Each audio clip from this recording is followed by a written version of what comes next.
بسم اللہ الرحمن الرحیم. الصلاۃ والسلام علیک یا رسول اللہ. الصلاۃ والسلام علیک یا رسول اللہ. الصلاۃ والسلام علیک یا نبی اللہ. الصلاۃ والسلام علیک یا نبی اللہ. الصلاۃ والسلام علیک یا حبیب اللہ. الصلاۃ والسلام علیک یا نبی اللہ. وعلی آلک و اصحابک یا نور اللہ. وعلی آلک و اصحابک یا نور اللہ. صلی اللہ تعالی علیہ وسلم. صلی اللہ تعالی علیہ وسلم. بیان کے طریقوں چل رہے تھے. بیان کے طریقوں میں سے کل ہم نے بیان تغییر کے تعلق سے پوری تفصیلات پڑھی. آج جو ہے وہ بیان ضرورت کے تعلق سے آپ کے سامنے پیش کر رہے ہیں.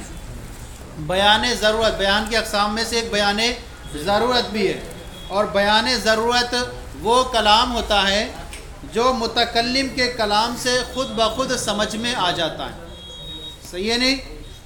بیان ضرورت وہ کلام ہوتا ہے جو متکلم کے کلام سے خود بخود سمجھ میں آ جائے. اس کے لیے متکلم کے کلام میں کوئی لفظ موجود نہ ہو. متکلم کے کلام سے خود بخود وہ چیز سمجھ میں آ جائے اور اس چیز کو بیان کرنے کے لیے متکلم کے کلام میں کوئی لفظ موجود نہ ہو. یا یوں کہہ سکتے ہیں کہ ملفوظ کا مسکوت عنہ کے حکم پر دلالت کرنا. ملفوظ جو لفظوں میں ہے اس کا مسکوت عنہ جس سے خاموشی اختیار کی گئی ہے اس پر دلالت کرنے والا ہونا. ملفوظ کا مسکوت عنہ پر کے حکم پر دلالت کرنا. مسکوت عنہ کے حکم پر دلالت کرنا یہ بیان ضرورت ہوتا ہے. مسکوت عنہ کے حکم پر دلالت کرنا. سمجھ میں آ گیا کہ بیان ضرورت وہ بیان ہے، وہ کلام ہے جو متکلم کے کلام سے خود بخود سمجھ میں آ جائے اور متکلم کے کلام میں اس کے لیے کوئی لفظ موجود نہ ہو.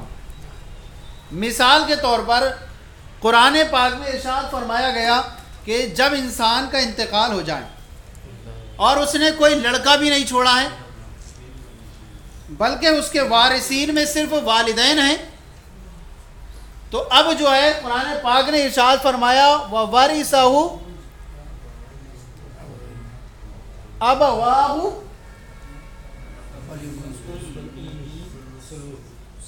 میراث کے تعلق سے فرمایا گیا کہ مرنے والا، ضمیر مرنے والا کی طرف لوٹ رہی ہے، اس کے وارثین ہو، یعنی میت کے جب وارثین میں کون ہو؟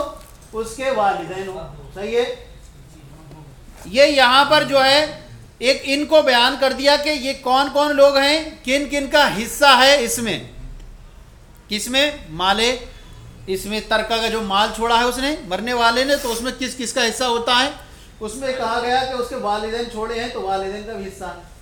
اب کہیں گے کیا کہیں گے کہ مسکوت عنہ کا، ملفوظ کا مسکوت عنہ کے حکم پر دلالت کرنا.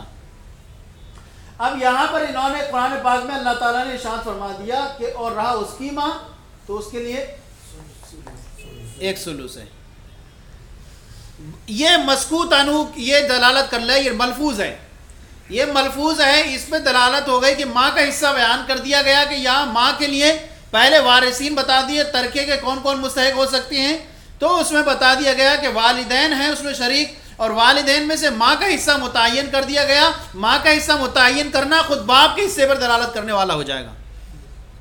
باپ کے حصے کو تو ملفوظ جو ہے وہ ملفوظ جو ہے مسکوت عنہ کے حکم پر دلالت کرے گا کہ جب ماں کا حصہ متعین ہو گیا تو باپ کا حصہ خود بخود سمجھ میں آ جائے گا کہ باپ کے حصے لیے کتنے ہوگا؟ 2 ثلث ہوگا، کیونکہ مرد کے لیے کیا ہے؟ للذکر مثل حظ الانثیین. صحیح ہے نہیں؟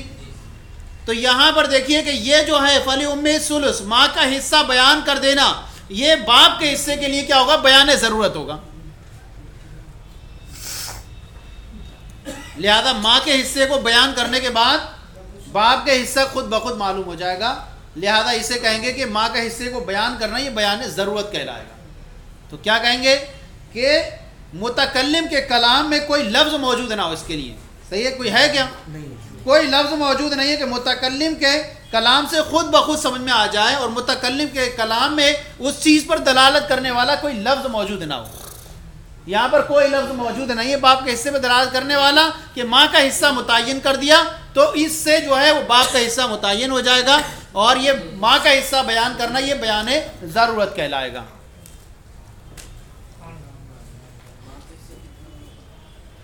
ماں کا حصہ سلوس ہے, صحیح ہے نہیں, باپ کے لیے کیا ہوں گے 2 سلوس. ہاں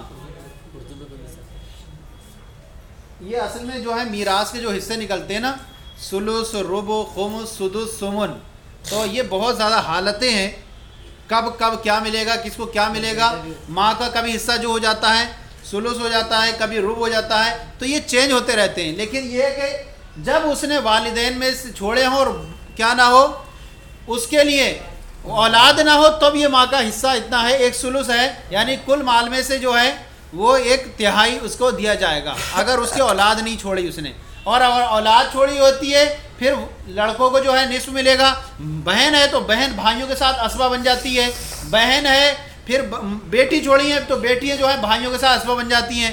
تو وہ حالتیں ہیں, کون محروم ہو جاتا ہے, کب کون محروم نہیں ہوتا, کب دادا کو حصہ ملے گا کی نہیں ملے گا, ماں کو حصہ کب ملے گا, یہ ساری بہت تفصیلات ہی پورا میراث کا ایک بیان ہے. صحیح ہے نہیں, اس کو آگے پڑھ لیں گے آپ. ہاں تو یہاں یہ کیا ہوا, یہ بیان ضرورت ہوا. ماں کے حصے کو بیان کر دینا یہ باپ کے حصے کے لیے کیا ہوگا, بیان ضرورت ہوگا. متکلم کے بیان میں اس کے لیے کوئی لفظ یہاں پر موجود نہیں ہے. اسی طرح اگر پہلے یہاں یاد رکھیں کہ عقد مضاربت کسے کہتے ہیں. عقد مضاربت اس کو کہتے ہیں جس میں ایک شخص کی طرف سے کیا ہوتا ہے, مال ہوتا ہے, اور دوسرے شخص کی جو ہوتی ہے محنت اور کام ہوتا ہے. ایک کی طرف سے مال ہوتا ہے اور دوسرے کی طرف سے محنت اور کام ہوتا ہے, اور نفع میں دونوں شریک ہوتے ہیں. پیسہ دینے والے کو رب المال کہتے ہیں, اور جو کام کرتا ہے اس کو ہم کہتے ہیں مضارب کہتے ہیں, اور ان کے درمیان ہونے والے کام کو عقد مضاربت کا نام دیا جاتا ہے. ایک طرف سے کام ہوتا ہے, دوسری طرف سے پیسہ ہوتا ہے, دوسری طرف سے بھی کام ہوگا تو یہ عقد مضاربت باطل ہو جائے گا, پھر وہ شرکت ہوگی. صحیح ہے نہیں. عقد مضاربت میں جو نفع ملتا ہے وہ دونوں کے درمیان کیا ہوتا ہے, تقسیم ہوتا ہے متعین حصے کے اعتبار سے. اب یہاں پر دیکھیں رب المال نے جو ہے یہ کیا, یہ دونوں تھے رب المال اور مضارب. رب المال اور مضارب, ان دونوں نے جو ہے مل کر کے کوئی کام کرنا چاہا. رب المال نے پیسہ دیا, مضارب نے کہا کہ میں ٹھیک ہے میں کام کروں گا. اب جو ہے انہوں نے جو ہے مضارب کا حصہ بیان کر دیا کہ تم جو مال کماؤ گے اس میں سے آپ کا جو ہے 1 سلوس ہے, جو فائدہ ملے گا اس میں سے کتنا ملے گا آپ کو, 1 سلوس ملے گا. مثال کے طور پر آپ نے جو ہے 1200 روپے کمائے تو 1200 روپے میں کیا 1 سلوس کتنا ہوگا, 400 ہوگا. یہ بیان کر دیا کہ تمہارا حصہ جو ہے جتنا مال کماؤ گے اس میں سے تمہارا 1 سلوس ہوگا. اب یہاں دیکھیں یہ بیان کر دینا, مضارب کے حصے کو بیان کر دینا, یہ جو ہوگا رب المال کے حصے کے لیے کیا ہوگا, بیان ہو جائے گا. رب المال کے حصے کو بیان کرنے کی کوئی حاجت نہیں ہے, کیونکہ ایک کا بیان کر دینا دوسرے کے لیے کیا کہلائے گا, بیان ضرورت. اسی طرح الٹا کر لیں, مضارب نے جو ہے رب المال کا حصہ متعین کر دیا کہ آپ کے لیے جو ہے کل مال میں سے اصل جو مال ہوتا ہے راس المال کو مائنس کرنے کے بعد جو ہے نفع میں تقسیم کاری ہوگی. مثال کے طور پر 1000 روپے دیے تھے اس نے, 1200 روپے کمائے اس نے, تو یہ 1000 روپے تو یہ الگ کر دیے جائیں گے. 1000 روپے میں سے نہیں شریک کر دیں گے, یہ 1000 روپے تو راس المال ہے جس کے ذریعے اس نے کام کرنا شروع کیا ہے. اب اسے 1200 روپے کا فائدہ ہوا. 1200 روپے کا فائدہ ہوا. رب المال اور مضارب نے یہ شرط لگا لی تھی کہ رب المال کے لیے جو ہوگا, جو بینیفٹ حاصل کرو گے آپ, اس کا جو ہے ہمیں نصف چاہیے. اب 1200 روپے حصہ حاصل ہوا, اس میں سے نصف جو ہو گئے متعین ہو چکے ہیں کس کے, رب المال کے, تو 600 اس کو مل گئے. اس کو 600 کو حصے کو بیان کر دینا, یہ جو ہوگا مضارب کے حصے کے لیے کیا کہلائے گا, بیان ضرورت کہلائے گا. صحیح ہے نہیں. چلیں اب ترجمہ کر لیں, آگے پڑھیں گے. وَأَمَّا بَيَانُ الضَّرُورَةِ فَمِثَالُ فِي قَوْلِ تَعَالَى, رہا بیان ضرورت تو اس کی مثال اللہ تعالیٰ کے ارشاد میں, وَوَرِثَهُ أَبَوَاهُ فَلِأُمِّهِ الثُّلُثُ, اور اس کے میت کے جو وارث ہوں ابواہ اس کے والدین, فَلِأُمِّهِ الثُّلُثُ, تو اس کی ماں کے لیے کیا ہے, 1 سلوس ہے, یعنی جو اس نے چھوڑا ہے. اب کہتے أَوْجَبَ الشِّرْكَةَ بَيْنَ الْأَبَوَيْنِ, اللہ تعالیٰ نے میت کے مال میں جو ہے والدین کے درمیان شرکت کو ثابت کیا, شرکت کو بیان کیا. اللہ تعالیٰ نے شرکت کو ثابت کیا ہے میت کے مال میں والدین کے لیے. ثم بینا نصیب الامی، پھر آگے چل کے اللہ تعالیٰ نے جو ہے ماں اور باپ کے جو وراثت میں جو حصے ہیں ان میں سے جو ہے ماں کے حصے کو بیان کر دیا. ثم بینا نصیب الامی، پھر ماں کے حصے کو بیان کر دیا. فصار ذالک بیانا لنصیب الابی، تو ایسی صورت میں شرکت کو ثابت کرنا، تو کہہ رہے ہیں یہ ماں کے لیے جو بیان کرنا، ماں کے حصے کو بیان کرنا، یہ کیا ہو جائے گا؟ بیان ہو جائے گا لنصیب الاب، باپ کے حصے کے لیے. فصارا ذالک بیانا لنصیب الاب لنصیب الابی، تو یہ ایسی صورت میں ماں کے حصے کو بیان کرنا یہ بیان ہو جائے گا لنصیب الابی، باپ کے حصے کے لیے. وعلی ھذا قلنا، اسی بنیاد پر ہم نے کہا اذا بینا نصیب المضاربی وسکت عن نصیب رب المال، جب دونوں نے یعنی رب المال اور مضارب نے بیان کر دیا مضارب کے حصے کو، یہ کہا کہ مضارب کو اتنا ملے گا، جب دونوں نے بیان کر دیا مضارب کے حصے کو، وسکت عن نصیب رب المال، اور رب المال کے حصے کو بیان کرنے سے وہ دونوں خاموش رہے. صرف کس کے بیان کر دیا؟ مضارب کے حصے کو بیان کیا، اور وہ دونوں جو ہے رب المال کے حصے کو بیان کرنے سے خاموش رہے. صحت الشرکت، تو شرکت کیا ہوگی؟ صحیح ہوگی، اور رب المال کا حصہ جو ہو جائے گا وہ باقی میں ہو جائے گا. جب اس کا حصہ متعین کر دیا تو اس کا حصہ لینے کے بعد جو بچے گا وہ رب المال کا حصہ کہلائے گا. وَكَذَلِكَ لَوْ بَيَّنَا نَصِيبَ رَبِّ الْمَالِ، اسی طرح الٹا کر لیں، اگر ان دونوں نے بیان کر دیا رب المال کے حصے کو بیان کر دیا، وَسَكَتَ عن نَصِيبِ الْمُضَارِبِ، اور مضارب کے حصے کو بیان کرنے سے یہ لوگ خاموش رہے، کانا بیانن، تو ایسی صورت میں جو ہوگا یہ مضارب کے حصے کو کے لیے کیا ہو جائے گا؟ بیان ہو جائے گا. رب المال کے حصے کو بیان کر دیا تو رب المال کا حصہ بیان کرنا یہ مضارب کے حصے کے لیے کیا ہو جائے گا؟ بیان ہو جائے گا، اور شرکت صحیح ہوگی. اور جو بچا ہوا ہوگا وہ کس کو ملے گا؟ مضارب کو ملے گا. تو دونوں طرف سے کر سکتے ہیں. وعلی ھذا حکم المزارعتی، اسی پر جو ہے مزارات کا حکم ہے. مزارات کا حکم ہے مثلا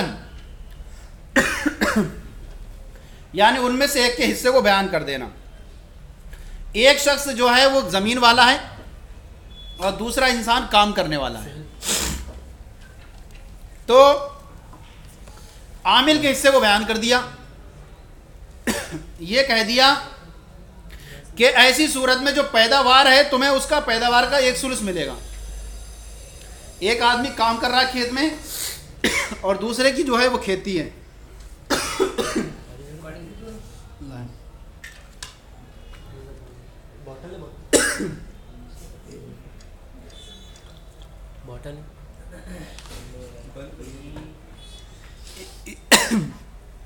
ایک آدمی کا جو ہے ایک آدمی کا کام ہے اور دوسرے کا جو ہے وہ زمین ہے. اب کام کرنا شروع کیا تو اس نے جو ہے زمین والے نے کہہ دیا تم کام کرو، تمہیں پیداوار کا 1/3 ملے گا. صحیح ہے؟ تو اب اس کے حصے کو بیان کر دینا یہ کیا کہلائے گا؟ یہ بیان ہوگا. جو بچا ہوا ہوگا وہ سارا کس کا کہلائے گا؟ زمین والے کا. یا اسی طرح الٹا کر لیں کہ زمین والے کا حصہ متعین کر دیا گیا اور اس کا متعین کر دیا گیا تو اس کا حصہ بیان کر دینا جو ہے کام کرنے والے کے لیے بیان ہو جائے گا.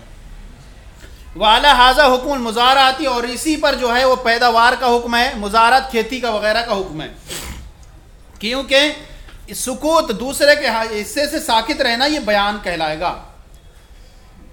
وَكَذَلِكَ لَوْ أَوْصَى لِفُلَانٍ وَفُلَانٍ بِأَلْفٍ ثُمَّ بَيَّنَ نَصِيبَ أَحَدِهِمَا كَانَ ذَلِكَ بَيَانًا لِنَصِيبِ الْآخَرِ. اسی طرح اگر کسی نے فلاں کے لیے اور فلاں کے لیے 1000 کی وصیت کی، یہ 1000 روپے ہیں، 1000 روپے ہیں دونوں کے لیے، 1000 روپے ہیں زید اور خالد کے لیے. اب یہ 2000 روپے ہیں دونوں کے لیے. ایک کا حصہ بیان کر دیا زید کے لیے 500 روپے، تو ایک کا حصہ بیان کر دینا دوسرے کے لیے کیا کہلائے گا؟ بیان کہلائے گا. وَكَذَلِكَ لَوْ أَوْصَى لِفُلَانٍ وَفُلَانٍ بِأَلْفٍ، اسی طرح اگر کسی نے جو ہے فلاں کے لیے اور فلاں کے لیے 1000 کی وصیت کی، ثُمَّ بَيَّنَ نَصِيبَ أَحَدِهِمَا، پھر موسی نے جو ہے ان میں سے کسی ایک کے حصے کو بیان کر دیا، کَانَ ذَلِكَ بَيَانًا لِنَصِيبِ الْآخَرِ، پھر جو ہے ان میں سے ایک کے حصے کو بیان کر دینا یہ دوسرے کے حصے کے لیے کیا ہوگا؟ بیان کہلائے گا۔ اسی طرح اپنی دو عورتوں میں سے کسی ایک کو اس نے طلاق دی غیر متعین طور پر، اور وہ طلاق ایسی ہونا چاہیے تو طلاق بائنہ ہو، کیونکہ طلاق رجعی میں تو عورت سے جو ہوتا ہے وہ فائدہ اٹھانا جائز رہتا ہے۔ کسی نے اپنی دو بیویوں میں سے کسی ایک کو لا علی التعین کیا دی؟ طلاق بائنہ دی۔ مثلا یہ کہا زلیخا فاطمہ، ان دونوں میں سے ایک کو جو ہے طلاق بائنہ ہے، تجھے انتی طالق بائن، یہ کہا ان دونوں میں سے احداکما طالق بائن، تمہیں کیا ہے؟ تم دونوں میں سے ایک کو کیا ہے؟ طلاق بائنہ ہے۔ اب یہ کہہ دیا ان دونوں میں سے تم میں سے کسی ایک کو طلاق بائنہ ہے، لیکن یہ نام ظاہر نہیں کیا کون والی ہے جس کو طلاق ہے۔ اب اس میں سے کسی ایک سے اس نے وطی کر لی۔ اب یہ کہتے ہیں کہ یہ ایک سے وطی کرنا یہ دلالت ہوگا کہ جو ہے جو متعلقہ ہے وہ ثانی والی ہے۔ کیا ہوگا؟ یہ متعلقہ ہے جو وہ ثانی ہے، کیونکہ اس سے وطی کرنا یہ دال ہے اس بات پر کہ کیا ہے؟ ہاں، اس کے علاوہ ہے، کیونکہ متعلقہ سے وطی کرنا اس بات کی دلیل ہے کہ متعلقہ اس کے علاوہ ہے، کیونکہ متعلقہ سے وطی کرنا اس کے لیے جائز ہی نہیں ہے جبکہ وہ بائنہ طلاق دی ہے، اور یہ مسلمان کی شان بھی نہیں ہے کہ کسی جو ہے اس سے وطی کرے، اب تو ناجائز ہوگی اس کے لیے، بائنہ طلاق دی ہے۔ اور یہ بھی مشکل ہے کہ اس سے جو ہے عقد جدید کر لے فوراً ہی، تو ایسی صورت میں یہ کہا جائے گا کیونکہ اگر اس سے یہ وطی کرنا چاہتا تو پھر طلاق ہی کیوں دیتا؟ تو اب کیونکہ طلاق دینا یہ عدم رغبت کی دلیل ہوتی ہے، عدم رغبت کی دلیل ہوتی ہے، طلاق اس لیے دے رہا ہے کہ عدم رغبت ہے، اور عدم رغبت عدم نکاح پر دال ہوتا ہے، لہٰذا ان میں سے کسی ایک سے وطی کر لینا یہ دال ہوگا کہ یہ والی جو ہے نکاح میں رہنا چاہیے اور یہ والی اس کو متعلقہ ہونا چاہیے۔ تو اب دوسرے کو بیان کرنے کی حاجت نہیں ہے، اس نے بس صرف اپنے حرکت و اعضاء سے بتا دیا کہ متعلقہ کون سی ہے۔ ہاں، دونوں میں سے ایک ہے، لیکن اب وہ اس نے جو ہے اپنے افعال سے بتا دیا کون متعلقہ ہے۔ ہاں، طلاق رجعی دے گا تو یہ سب نہیں ہوگا، طلاق رجعی دینے کے بعد اس سے متعلقہ سے تو جمع کر سکتا ہے نا، تو یہ ساری صورتیں اس وقت ہیں۔ ہاں، وَلَوْ طَلَّقَ إِحْدَى امْرَأَتَيْهِ ثُمَّ وَطِئَ إِحْدَاهُمَا، اگر اس نے اپنی دو عورتوں میں سے کسی ایک کو طلاق دی بلا تعین کے دی، اچھا بغیر تعین کے دی ہے، تعین نہیں کی ہے، ثُمَّ وَطِئَ إِحْدَاهُمَا، پھر اپنی ان دونوں میں سے کسی ایک سے کیا کر لی؟ وطی کر لی، کَانَ ذَلِكَ بَيَانًا لِطَلَاقٍ فِي الْأُخْرَى، تو اب ایسی صورت میں یہ وطی کرنا یہ بیان ہوگا دوسری والی میں طلاق کے لیے، کیونکہ موتوا جو ہے یہ محل طلاق نہیں ہوا کرتی، جب وطی کر رہا ہے تو محل طلاق کیسے ہوگی؟ اب کہتے ہیں بخلاف الوطی فی العتق المبہم، برخلاف وطی جو ہے عتق مبہم میں، اس کو بھی سمجھ لیں، مولا کی دو باندھی ہیں، دو باندھی ہیں مولا کی، اور دو باندیوں میں سے اس نے دونوں میں سے مولا نے لا علی التعین کسی ایک کو جو ہے آزاد کر دیا، آزاد کر دیا کہ ان میں سے کوئی ایک آزاد ہے۔ اب کہتے ہیں کہ آزاد ہے ان دونوں میں سے کوئی ایک، کہہ رہے ہیں کہ آزاد کرنے کے بعد کسی ایک سے وہ وطی کر لے، تو کہہ رہے ہیں یہ وطی کرنا کسی ایک سے اس بات کی دلیل نہیں ہے کہ دوسری والی آزاد ہے۔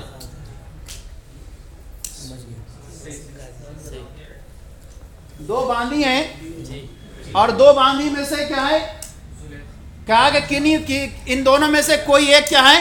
لا علی التعین آزاد ہے، صحیح ہے نہیں؟ اب ایک سے کیا کر لی اس نے؟ وطی کر لی اس سے۔ اب کہہ رہے ہیں اس ایک سے وطی کر لینا یہ اس کے لیے دال نہیں ہوگا، کس کے لیے؟ کہ یہ آزاد ہے، کیونکہ اس سے وطی کر رہا ہے تو یہ نتیجہ نہیں نکالیں گے جس طرح ہم نے آزاد میں نکالا، آزاد میں نکالا اس طرح سے اس میں نتیجہ نہیں نکالیں گے کہ اس سے وطی کر لی تو دوسری والی کو آزاد کرنا چاہتا ہے، اسی لیے اس سے وطی نہیں کر رہا ہے۔ کیوں؟ وجہ یہ ہے کہ باندھی کے اندر دو جہتیں ہوتی ہیں، کیا ہوتی ہیں؟ باندھی کے اندر دو جہتیں ہوتی ہیں۔ دو جہتیں کیسی ہوتی ہیں؟ ایک تو اس کے اندر مملوکہ ہونے کی جہت ہوتی ہے، ایک جو ہوتی ہے منقوہ ہونے کی جہت ہوتی ہے, صحیح ہے نہیں جی. اب جو ہے دو جہتیں ہوئی اس کے اندر, منقوہ مملوکہ. پہلے باندھی تھی, باندھی سے وتی کرنا جائز تھا کہ نہیں تھا؟ اب اس نے کہا ان دونوں میں سے کوئی ایک آزاد ہے, اب اس سے وہ وتی کر رہا ہے, تو اب یہاں یہ نہیں کہیں گے کہ اس سے جو وتی کر رہا ہے تو دوسری والی آزاد ہے, دلالت کرنے والا نہیں ہوگا. کیوں؟ کیونکہ ہو سکتا ہے اس نے مملوکہ والی جہت کو معدوم کر دیا ہو, منقوہ والی قبول کر لی ہو اور اسے اپنی جو ہے بیوی بنا لیا ہے. نہیں سمجھ میں آیا کیا؟ مملوکہ والی جہت سے ان نے جو ہے پہلے وتی کرتا تھا, اب اس نے کیا کیا؟ آزاد کر دیا. آزاد کر کے اس نے کیا کر لیا, اسے اپنے نکاح میں لے لیا اور بیوی بنا لیا. اب جو اس سے وتی کر رہا ہے گویا کہ یہ نکاح کے طور پر اس سے وتی کر رہا ہے. آزاد کرنے کے بعد ہی نا وہ کرے گا نکاح. ہاں جب آزاد ہو گئی تو اسے قبول کرنا پڑے گا. ہاں آزاد کر کے اسے منقوہ بنا لیا. آزاد دے گا تو آزاد نہیں تو اب یہاں پر جو ہے کہ وہ آزادی کے لیے کوئی یہ تھوڑی اس کے لیے مہلت وغیرہ, اس نے جو ہے اب یہ کہا کہ ان دونوں میں سے کوئی ایک آزاد, اس نے اپنے افعال کے ذریعے سے وتی کر لی. تو اب یہ وتی کرنا جیسے آزاد عورت میں دوسرے کے لیے طلاق کے لیے کہتا دال تھا, لیکن یہاں پر اس سے وتی کر لینا پھر تو یہ کہیں گے کہ یہ سے وتی کر لے رہا ہے, اس کا مطلب دوسری والی آزاد ہے. دوسری والی کو آزاد نہیں مانیں گے کیونکہ باندھی کے اندر دو جہتیں ہیں, ایک جہت اس نے مفقود کی ہے, ایک جہت کو اس نے ختم کر دیا. یہ کہا کہ میں مملوکہ ہونے کی جہت سے میں باندھی سے وتی کرتا تھا, میں نے یہ ختم کر دیا ہے, اب میں جہت سے کس سے کر رہا ہوں, اب اس سے میں نے اسے منقوہ بنا لیا. باندھی سے تو نکاح نہیں کر سکتا نا, جب آزاد کر دیا تو آزاد ہو گئے تب تو اس کے ایجاب و قبول ہونا ضروری نا. وہ سب کر لے, وہ اس کے لیے کوئی حاجت نہیں ہے, وہ منقوہ کرانے کے لیے آزاد لڑکی سے بھی بنا ایجاب و قبول کے نکاح ہو جائے گا. منقوہ بنا لیا اسے, صحیح ہے, ایجاب و قبول ہو گیا اس کا. وہ مسئلے چھوڑیے جو ایجاب و قبول کے ہیں وہ کچھ ہیں, اس یہاں پر اصل دیکھنا ہے کہ یہ جو وتی کر رہا ہے, یہ وتی جو کر رہا ہے یہ کس حساب سے کر رہا ہے. حالانکہ آزاد عورت کے اندر جو وتی کر رہا تھا تو دلالت ہو جا رہی تھی کہ دوسری والی کیا ہے, طلاق والی ہے.